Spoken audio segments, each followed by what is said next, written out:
examination is probably one of the most important things that happen as in a procedure. You know, we like to talk about the placement and the design and all that, but I know during the exam, you're looking for all kinds of things. Well, obviously, you've just expressed, you know, you're looking at the beauty and the design and the formation and the shape Absolutely. and textures and so on.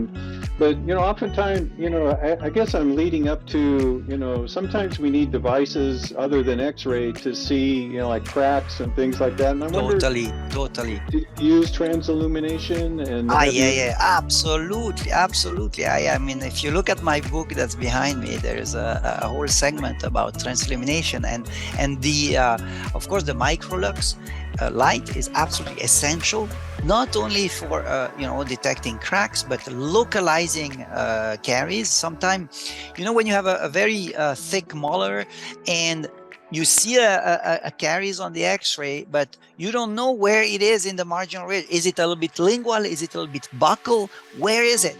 And so we take the Microlux, we transilluminate, and we can locate where is this. You can see this dark area. Where is it?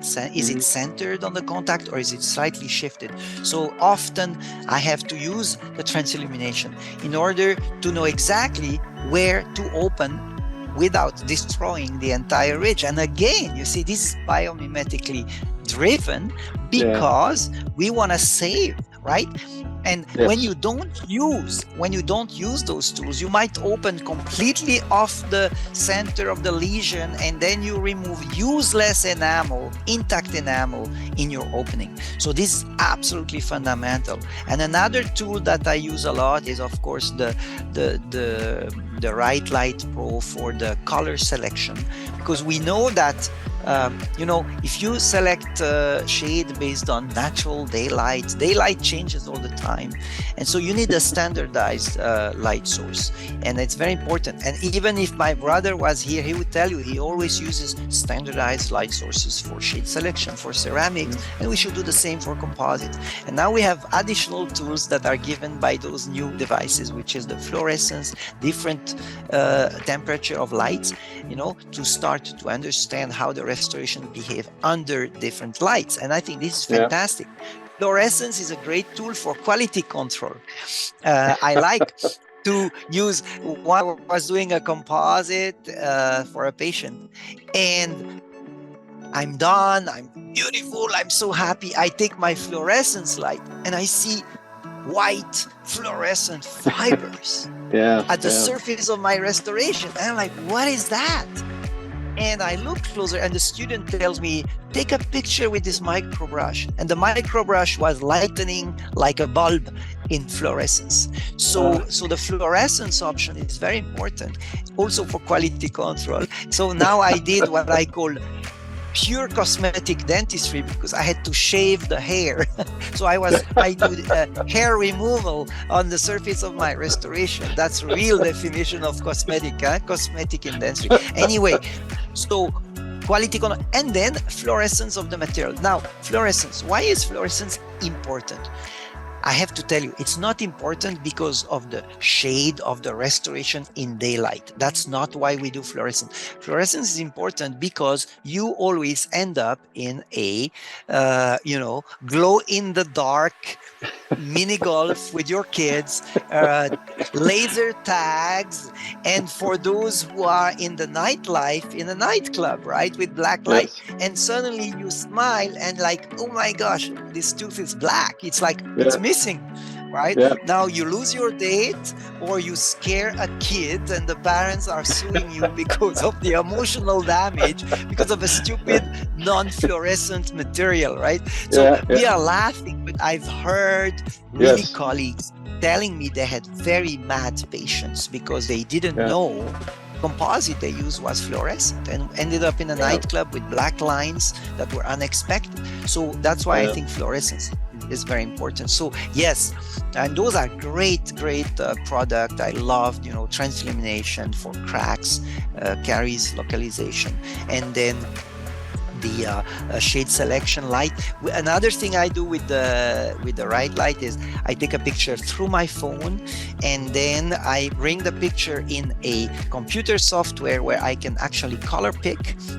I can do the same picture with shade tabs. So I usually take pictures with shade tabs edge to edge. And I explain this technique in my book where you can color pick the shade of the shade tab and color pick the shade on the tooth using the cross polarization filters that comes with the light.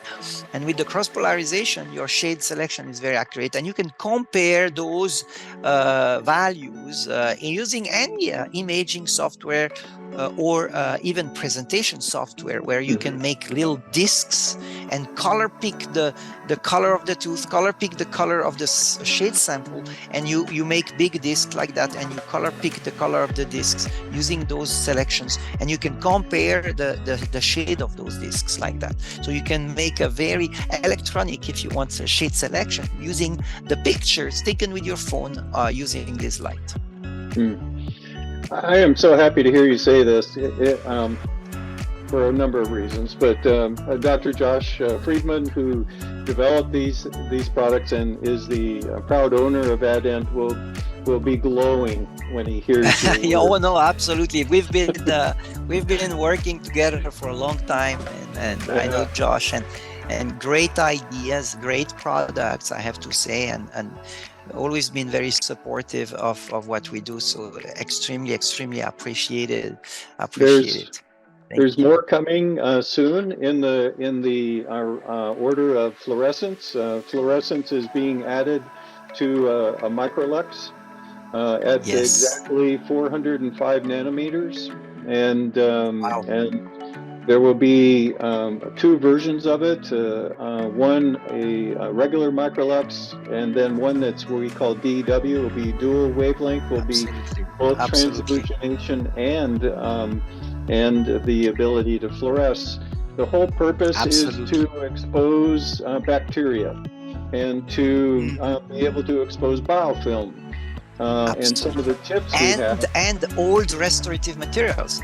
You can also, by fluorescence, see better when you remove old composites. You see better what is tooth and what is restorative material, because they always have different fluorescent behavior.